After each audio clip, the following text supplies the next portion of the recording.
Well, let's just cut across to that. This evening, I hereby call upon the Honourable Acting Minister of Transport to deliver his statement. Honourable Minister, if you please do the honours, sir. Bismillahirrahmanirrahim. At 10 o'clock this morning, the Prime Minister received a call from the Prime Minister of Australia informing him that two possible objects related to the search for MH370 has been identified in the southern Indian Ocean. The Australian authorities in Kuala Lumpur have also briefed me on the situation, and the Australian Foreign Minister has spoken to the Foreign Minister of Malaysia. The Australian Maritime Safety Authority continues coordinating the search for the missing Malaysian Airlines aircraft within Australia's search and rescue area, with assistance from the Australian Defence Force, the New Zealand Air Force, and the US Navy.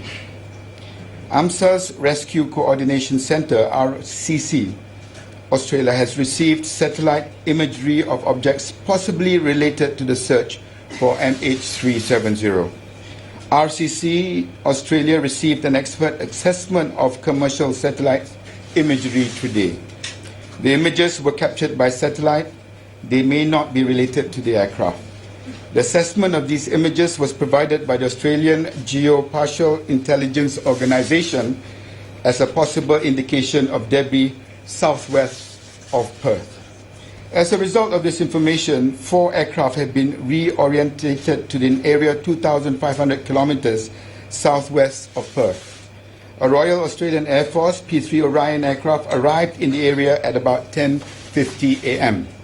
Another 3 aircraft have been tasked by RCC Australia to the area, including a second RAAF Orion, a Royal New Zealand Air Force Orion, and a US Navy P-8 Poseidon. The Poseidon was expected to arrive early this afternoon. The second RAAF Orion was expected to depart RAAF base Perth mid-afternoon. The New Zealand Orion was due to depart this afternoon.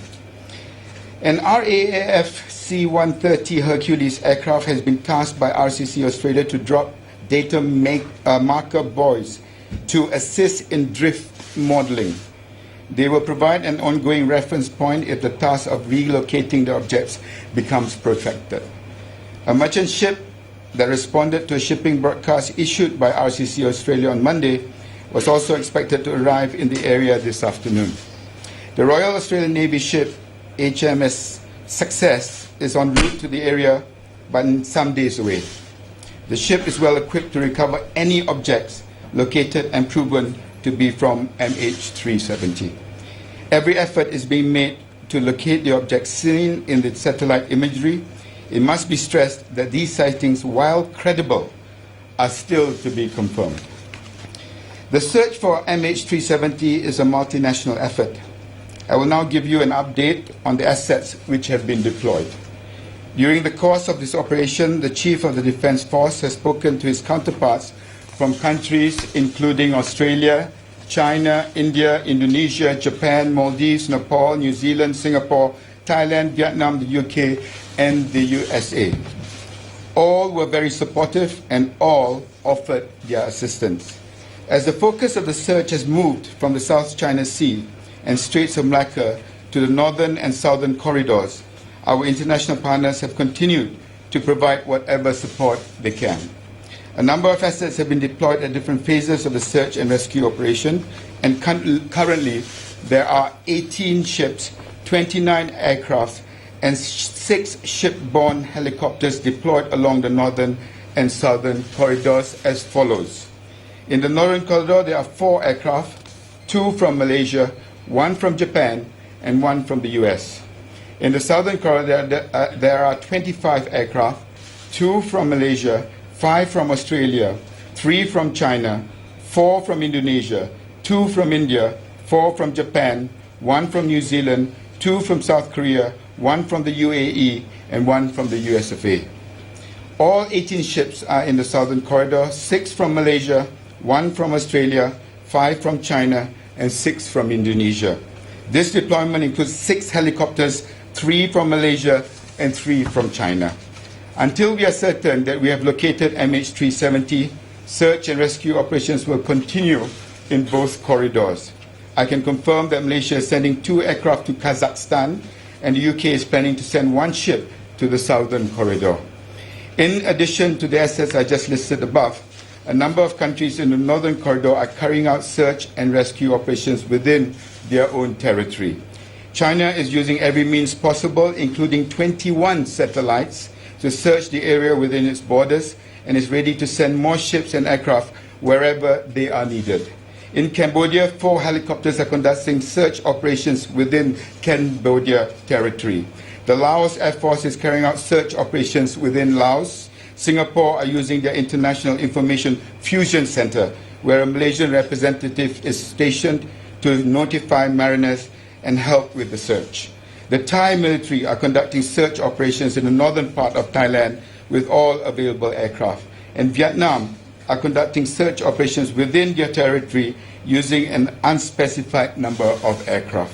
Together, this represents a significant international force deployment, and I am thankful for the cooperation of our partners as we continue to focus on finding MH370.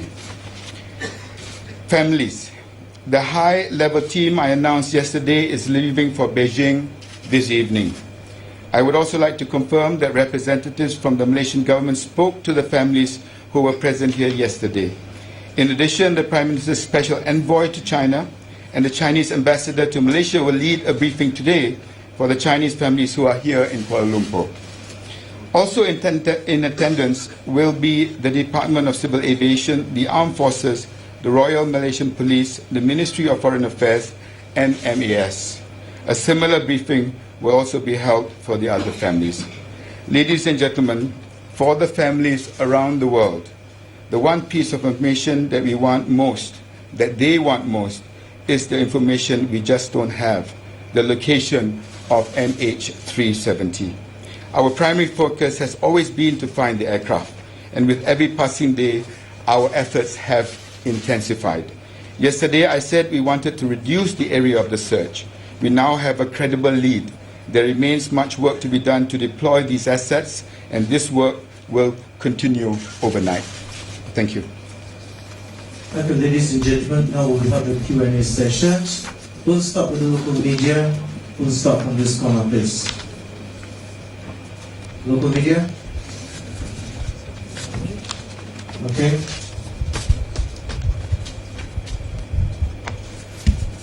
Leslie from Bernama. Datuk Sri, is now since we have a credible evidence in the southern, is that focus now in order to be less? Secondly, is there other countries that requested that we deploy more assets, need our assets? I've listed down all the assets that we have deployed, and we have not de-intensified those efforts, but we are intensifying the area, the search area in which we had that credible lead from the Australian authorities. Yes, please. I'm Keith from BFM 89.9 in KL. Hi, Keith. I know the priority is to find the aircraft, and we are doing all we can, and we will never give up looking for the aircraft. But judging from the commotion that we saw yesterday, I think it's fair that we should address these couple of things. The way this incident is shaping up with so many instances where leads turn out to be nothing, I see there are 4 possible outcomes. Number 1, the plane is found, everyone is okay, maybe injured, but we know how to move on from there. Number 2, the plane or debris is found, everyone has perished, we also know how to move on from there. Number 3, someone claims responsibility, so we know it's fate, we also know how to move on from there. The 4th one is that there's no evidence, no clue for a prolonged period of time. How do we go forward? Because bear in mind that lives still do need to go on, bills need to be paid, mortgages need to be settled. What would your position be as the leader of this search operation? Thank you, sir. Yes, I know there's a very pertinent question, but as of today, I can only tell you on a daily basis, today what I'm comfortable with saying is that at least there is a credible lead, and that credible lead requires us overnight to be verified and corroborated. That gives us hope. As long as there's hope, we will continue. And that is why I said that it is a priority to find the aircraft and possibly the black box But to be fair to the families, we must also show that we must never, never give up hope. Yes, please, your question. It's Pavitra from fz.com. My question is to Mars. When was the duty roster for this particular flight released? Was it before 3rd February or after 3rd February? Second. Well, that was a press briefing by the Malaysian government on the missing MH370. The biggest takeaway really from that press briefing is that the Malaysian government says that the satellite images may not be of the aircraft which has been found close to Perth in Australia. We'll bring you more updates through the day today.